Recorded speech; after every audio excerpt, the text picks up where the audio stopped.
આટલો મોટો ગોટાળો તો ભારતીય જનતા પાર્ટી સિવાય કોઈની કરવાની તાકાત છે? આટલું મોટું ફ્રોડ આ ભારતીય જનતા પાર્ટી સિવાય બીજું કોણ કરી શકે? સીએજી નો રિપોર્ટ આવ્યો છે આયુષ્માન કાર્ડને લઈને. વિચાર કરો દોસ્તો, સાંભળજો તમે આ ભક્તોના આકાની હરકત. એમના નેતૃત્વની અંદર એમના નીચલા અધિકારીઓ કેવો કેવો ફાયદો ઉઠાવે છે. 2 લાખ લોકો જે મરી ગયા છે એને જીવતા સાબિત કરી દીધા. એક જ મોબાઈલ પરથી 10 લાખ રજીસ્ટર થયા. વિચાર કરો આયુષ્માન કાર્ડનો લાભ ઉઠાવવા માટે. વિચાર કરવા જેવી વસ્તુ છે. 7 આધાર કાર્ડ, કેટલા? 7 આધાર કાર્ડથી 4761 લોકોના ઈલાજ થયા. 1,69,00,000 મરીજ ખોટા નીકળ્યા, ફરજી નીકળ્યા. એટલે આટલો મોટો સ્કેમ થતો હોય અને આ ભક્તોના આકાને ખબર ના હોય એવું બને કોઈ દિવસ?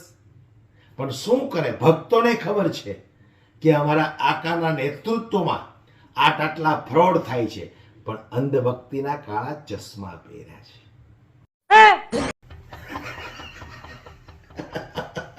આવડા સાવજ કે ને, ખરેખર મારો મગજ છૂટકી જાય. સાવજ કઈ રીતે આને કહેતા હશે? સાવજ લે, હવે એક બાયડીને હાચી લે કે સાવજ, ભાઈ બેનો આને બોલવાનો વ્યવહાર નથી, સાવજ. આ સાવજ કઈ રીતે તમે આને ગણો છો મને ઈ જ નથી સમજાતું. હવે સાવજ હમણાં અમેરિકા ગયા હતા, બિલાડી થઈને પાછા આવ્યા. શું કરી લીધું? સાવજ હોય તો એકાદી વખત ગર્જના કરવી જોઈએ ને, અહીંયા મીંદડી જેવા થઈને પાછા આવ્યા. અને આ અંધભક્તો વળી સાવજ. એટલે સાવજના દીકરા થાવમાં તમે હાલી નીકળ્યા છો. તમારા સાવજની અંદર કેટલી તાકાત છે, કેટલો દમ છે એ બધી અમને ખબર છે. Z+ સુરક્ષા લઈને રખડે. તમારા સાવજે એમ કીધું હતું कि मित्रों 50 दिन दे दो मुझे, अगर मुझसे कोई गलती हो जाए तो आप जो चौराहे पे मुझे बुलाओगे मैं आने को तैयार हूं. तो आओ ने साहेब, બધા વાટે ઉભા છે તમારી. એકાદી વખત આવો તો ખબર પડે ને, સિક્યુરિટી વગર આવો એટલે ખબર પડે આ સાવજની અંદર કેટલી તાકાત છે. સિક્યુરિટી લઈને આટા મારવા, પબ્લિકની વચમાં જવામાં એને બીક લાગે.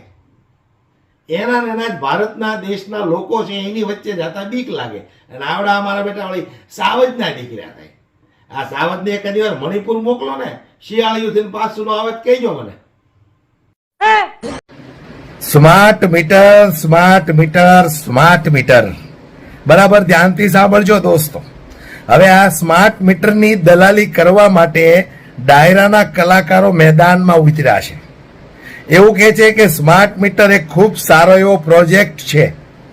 હવે તો તમારા મોબાઈલ સ્માર્ટ થઈ ગયા, તમે સ્માર્ટ થઈ ગયા, તો પછી આપણું મીટર સાદું શા માટે હોવું જોઈએ? વાહ વાહ વાહ દલાલ વાહ.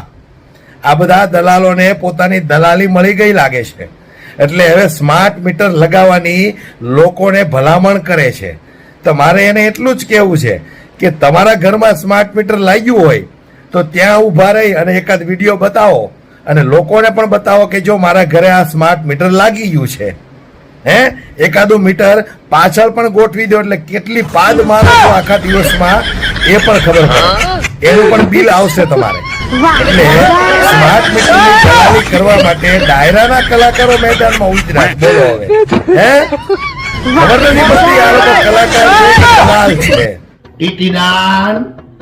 ટીટીદાન ડડવી ભારત માતાની જય. નચાવી વિદેશોમાં ફેરવી ફેમસ કરી દીધો અને પોતે ફેમસ થઈ ગયા. હવે મને એવું લાગે ડાયરા મંદી આવી એટલે મોટા મોટા પ્રોજેક્ટની એડવર્ટાઇઝ કરવા માટે દેશી ભાષામાં કહી તો દલાલી કરવા માટે કલાકારો ઉતર્યા મેદાનમાં. સ્માર્ટ મીટર લગાવી લેવું, બહુ સારા એવા ફાયદા લે. તમે તમારા ઘરે લગાવો ને, તમે તમારા ઘરે લગાવો, એકાદું મીટરનું બિલ આવે ઈ અમને બતાવો, પછી લોકો વિશ્વાસ કરે તમારો કેવા ફાયદાઓ છે. આજે યુગ એટલો સ્માર્ટ બની ગયો, મોબાઈલ સ્માર્ટ બની ગયો, તમે સ્માર્ટ બની ગયા, તો મીટર દેશી શું કામ ને રાખવું? એની પાછળનું કારણ છે, કારણ કે અમારો નેતા દેશી છે, 8 પાસ છે, એને હિન્દી કે અંગ્રેજી આવડતું નથી, એટલે એમને દેશી વસ્તુની આદત છે. અમારો નેતા દેશી હોય તો પછી મીટર થોડો અમે સ્માર્ટ રાખીએ, બરાબર ને? નેતાએ દેશી, મીટરે દેશી. જે દી અમારો નેતા ભણેલો ગણેલો આવી જાય, ડિગ્રી વાળો આવી જાય, તે દી અમે વિચાર કરશું કે હવે અમારો નેતા તો આટલો બધો ભણેલો છે, સ્માર્ટ છે, ડિગ્રી વાળો છે, તો પછી આપણા ઘરે મીટર દેશી થોડું હોય, તે દી અમે ચોક્કસથી બદલી નાખશું. પણ હાલ તમને તમારું કમિશન મળી ગયું છે, એટલે જનતાને બોટલમાં ઉતારવા આવી ગયા છો. ઓ માય ગોડ, દિલ્હીમાં નવો કાયદો આવ્યો, ખબર છે કે નહીં તમને લોકોને? 15 વર્ષ જૂના, એટલે કે 2010 પહેલાના વાહનો જે હશે એમને પેટ્રોલ કે ડીઝલ નહીં મળે. ભારતીય જનતા પાર્ટીનો આદેશ દિલ્હીમાં સરકાર બનતાની સાથે જ દિલ્હીની જનતાને સરસ મજાનો હળવો એવો ઝટકો આપી દીધો. 2010 પહેલાના જે વાહનો હશે એમને પેટ્રોલ કે ડીઝલ નહીં મળે. તો સાથે સાથે મારે આ ઘમંડી અભિમાની ભારતીય જનતા પાર્ટીની સરકારને એટલું પણ કહેવું છે કે એક જાહેરાત તમારે એવી પણ કરવાની જરૂર છે કે રાજકારણની અંદર હવે 70 વર્ષ ઉપરનો બુઢ્ઢો નહીં ચાલે. આ પણ સાથે સાથે એક જાહેરાત કરી દો કે રાજકારણમાં 70 પછીનો જે બુઢ્ઢો થઈ ગયેલો હશે એ નહીં ચાલે, કારણ કે એ કાંઈ કામનો જ નથી. એ નવરો નખો જ વાળા કરે, ખોટા ખર્ચા કર્યા રાખે, એ કાંઈ કામનો નથી. એની પાછળ કૂતરું પીડ્યું હોય ને તો એ ભાગી ના શકે. હવે એવો નેતા આપણે શું કામનો? એટલે એક જાહેરાત તમે આ પણ કરી દો. નહીં નહીં નહીં, સાંભળો તમે, સાંભળો આ સાહેબના ફાંકા સાંભળો તમે. ક્યાંથી આવું ગોતી ગોતીને લાવે છે સાલું, મને તો એ જ નથી સમજાતું. એમનું કહેવું છે કે વર્ષો પહેલા લગ્નની અંદર 10 કરતા વધારે લોકો ડાન્સ કરતા હોય તો એમની ધરપકડ થઈ જતી. લે, અમે એવા બધા કાયદાઓ હટાવ્યા. હવે મારી વાત સાંભળો તમે. નરેન્દ્રભાઈ રાજકારણમાં આવ્યા એને કેટલો સમય થયો? 15 વર્ષ ગુજરાતમાં મુખ્યમંત્રી રહ્યા, 12 વર્ષથી કેન્દ્રની અંદર વડાપ્રધાન થઈને બેઠા છે, એટલે કેટલા થયા? 27 વર્ષ. મારા ઓલરેડી 45 વર્ષ થયા છે. 45 માંથી 27 બાદ કરી નાખો તમે.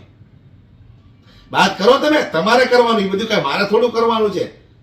45 માંથી 27 તમે બાદ કરો. કીધા? તો હું જયારે 17-18 વર્ષનો હતો ને ત્યારે વરઘોડાની અંદર અમે 25-25, 20-20 જણા નાચતા હતા. અમારી તો કોઈ ધરપકડ ન કરી. અને આ વળી પાછા એવા ફાંકા મારે, એટલે કે વરઘોડામાં 10 થી વધારે લોકો નાચતા હતા તો એની ધરપકડ થઈ જતી હતી. કોણ કરતું હતું ધરપકડ?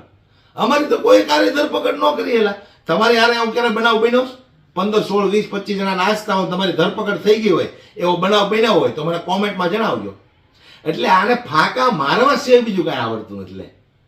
એને એમ કે અમારા અંધભક્તો હજુ જીવે છે ગુજરાતમાં, હું ગમે એવા ફાંકા મારીશ, ચાલશે.